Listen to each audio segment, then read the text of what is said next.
항상 같은 질문에서 시작합니다. 내가 의뢰인들에게 가장 많이 받는 질문은 무엇일까?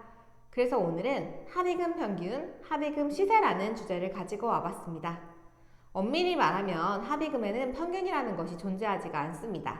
사건의 규모, 피해의 정도, 가해자와 피해자의 관계, 가해자의 재질과 태도, 이런 객관적인 기준 외에도 사실은 그 뒤에 더 중요한 요소가 있는데요. 바로 가해자의 사회적 지위 그리고 경제적인 능력이라는 부분입니다. 비정하지만 현실적인 이야기인데요. 만약에 가해자가 사회적 지위와 명예가 높은 사람이라면, 그래서 어떻게 해서든 합의를 봐야 하는 상황이고 합의를 볼 만한 경제적인 능력이 충분히 있다면 합의금은 높이 올라갈 수밖에 없습니다. 반면 지켜야 할 사회적 지위도 명예도 없고 경제적인 능력도 없는 사람이라면 합의금을 받아내기는 어려워집니다.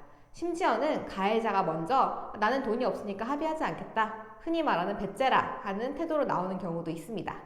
물론 형사사건이 끝나고 나서 민사소송을 제기하는 방식도 있지만 이 경우 따로 또 시간과 비용이 들 뿐만 아니라 보통 우리나라 민사법원에서 손해배상금을 인정해주는 범위가 크지 않기 때문에 형사 합의금을 잘 받는 것보다는 조금 더 효율이 떨어진다고 할 수 있습니다. 그렇기 때문에 피해자 입장에서는 내 피해를 충분히 보상받을 수 있으면서 가해자가 합의 자체를 포기하지는 않을 만큼 그 사이에서 적정한 액수를 부르는 것이 중요합니다.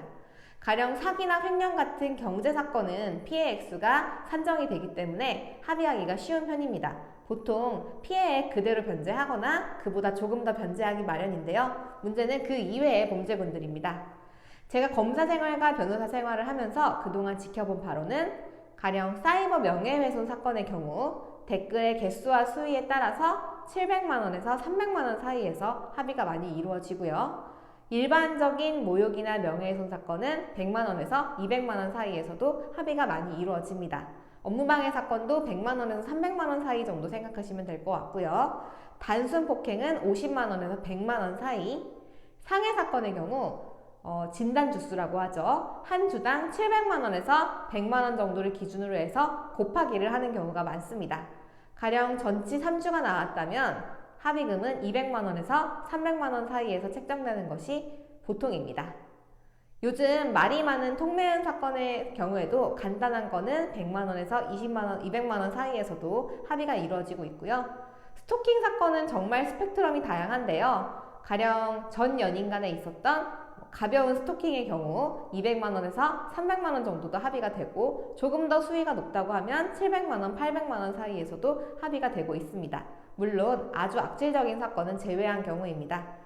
교통사고로 인한 교통범죄의 경우 보통 보험 처리로 그냥 합의를 하는 경우도 있고 그에 약간 더해서 합의를 하는 경우도 많습니다. 대신 음주사고나 음주뺑소니의 경우 합의금이 적게는 6, 700만원 선에서 많게는 3, 4천만원까지 뛸 수가 있고요. 사망사건의 경우 1, 2억을 넘어가는 경우도 있습니다.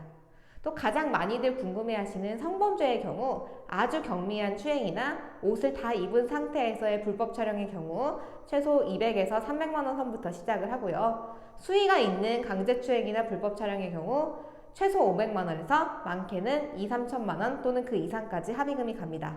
중간간이나 간간의 경우에는 최소 2천만원에서 시작해서 5, 6천만원 사이에서도 합의가 많이 이루어지고요. 수위 있는 영상을 불법 촬영해서 유포한 경우에는 최소 3천만원에서 합의가 시작된다고 보시면 될 것 같습니다.